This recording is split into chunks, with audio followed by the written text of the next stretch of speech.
রংপুরের গণেশপুর এলাকায় নিজ বাসা থেকে দুই বোনের মৃতদেহ উদ্ধার করেছে পুলিশ।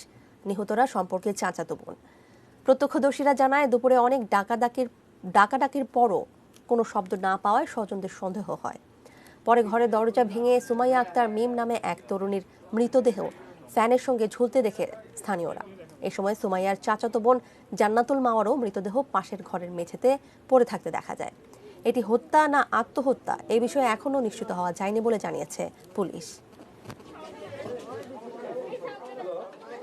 দুজন মারা গেছে এই সংবাদের ভিত্তিতে আমরা এখানে এসেছি।